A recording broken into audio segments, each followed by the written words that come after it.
Put on my reading glasses here. Last summer, the worship serving unit invited people to submit troubling passages, things that we don't want to pay attention to. And I applaud that, because I think a common tendency is to ignore those. We don't want to talk about those things that are uncomfortable. Think of Thomas Jefferson, who created his own Bible. By eliminating all the verses he didn't like, and he had his own Bible. I don't want to be that way. But if we give Scripture authority in our lives, then we need to struggle with these hard passages. So today I want to wrestle with a passage that I submitted. And originally I hoped to preach this last fall, but then I had major surgery and recovery, and I've had health issues since then. But here I am. The phrase that struck me was salted with fire. But I realized I need to address the passage that includes that. And it turns out that that passage has many troubling facets. There's much to unpack here, which we don't have time to cover fully, but I'll just touch on the verses. I want to acknowledge that I'm drawing a lot from Ched Meyer's book, Binding the Strong Man, about the Gospel of Mark. You may want to open a Bible in your pew to follow along. That may help you pay attention or keep awake. It's on page 920 in the Pew Bibles if you care to. So let's look at these passages. In verses 33 to 37, Jesus confronts his disciples about their arguing over who is the greatest. He says, "If anyone wishes to be first, he shall be last and be the servant of all." Then he hammers home the point by placing a child in their midst. And he says, "Whoever in my name receives one of the little children like this one receives me, and not me, but the one who having sent me forth." It's difficult for us to get a taste of how radical this is. In the first century world, no one had fewer rights than children who had no rights. Jesus is taking someone from the very bottom rung of the ladder and placing them at the very top.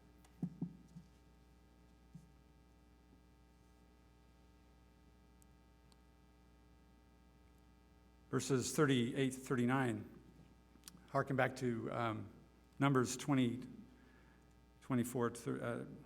24 to 30, where a young man complained to Moses that two men were prophesying. And Joshua told Moses to stop them. And Moses said, "If only all the Lord's people were prophets." He wasn't at all envious. So there is to be no hierarchy in the kingdom.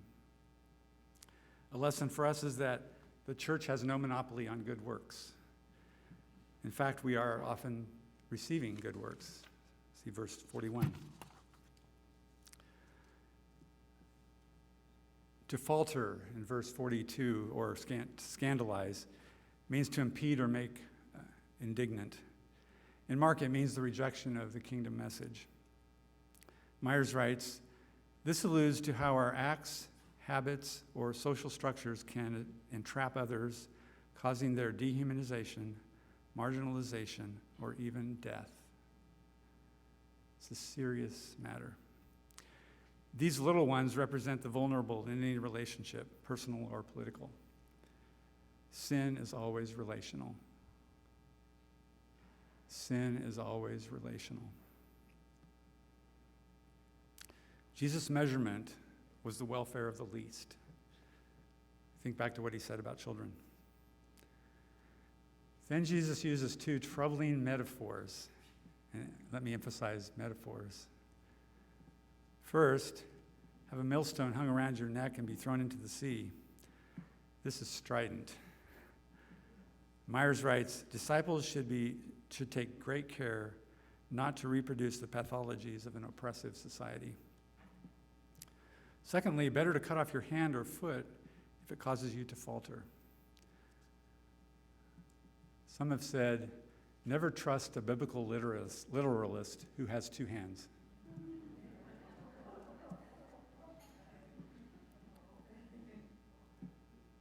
Many translations here refer to hell. Ours calls it the Vale of Hinnom, which is more accurate. We often think of hell as a place where Satan and his pitchfork in a lake of fire. But Jesus is referring to a public dump near Jerusalem where dead animals and other refuse, unclean refuse, were burned. Imagine trash heaps in the third world where people scavenge for a living, while we in the first world nurture a throwaway society. To help us understand these images, Myers asked us to use the analogy of a battle with substance abuse. A recovering addict knows that kicking a habit is like cutting off a part of yourself. Another analogy is cancer. I had part of my esophagus and stomach cut out in order to remove cancerous growth, and I can tell you it was painful.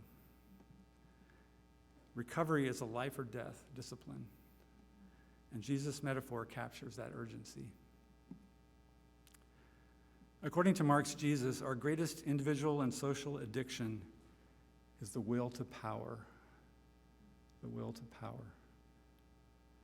Disciples are called to defect from a society that many see as natural, such as the ways little ones are regularly victimized by patterns of hierarchy and exclusion. To do this, we may be considered defective, like an amputee, by the dominant culture.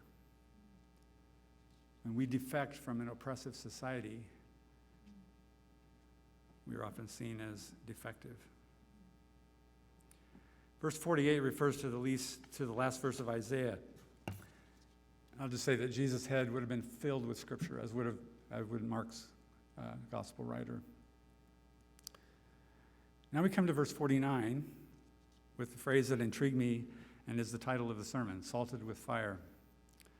Myers writes, "We either live in the hell of addiction or embrace the fire of recovery." Salt, used medicinally in antiquity, suggests that the goal is healing, which must include reconciliation within the community. Let me say a bit more about salt. It was a valuable resource in ancient times and was considered a necessity for seasoning, preserving, and disinfecting food. They had no refrigerators. And the salt, by the way, didn't come in a little shaker with little fine granules. It was often taken from around the Dead Sea. Salt is also used in ceremonial offerings and as a form of money. Salt doesn't really lose its saltiness, but it does lose its taste when it's contaminated with other minerals. Salt was also used in covenants. Throughout the scripture, there are mentions of covenant of salt. In verses 49 to 50, it has the meaning of seasoning. So everyone will be salted with fire, and our relationships need to be seasoned with goodness. Fire is often used as a refining element in people's lives. Keep peace with one another, verse 50. May harken back to the disciples arguing about who's the greatest. Mark's gospel is likely addressed to followers of Jesus in Rome who were facing persecution and encourages them to remain faithful. I confess that in my comfort with the status quo, I'm uncomfortable with Mark's statements from Jesus about losing one's life or these metaphors about fire. My work with Peace Connections and Circle of Hope have helped me be in touch with some people in poverty who are marginalized and ignored by our society. Not to mention, but I still need my eyes opened to how damaging the status quo is to many people and to the earth. These stark words, hard as they are, help open my eyes a little.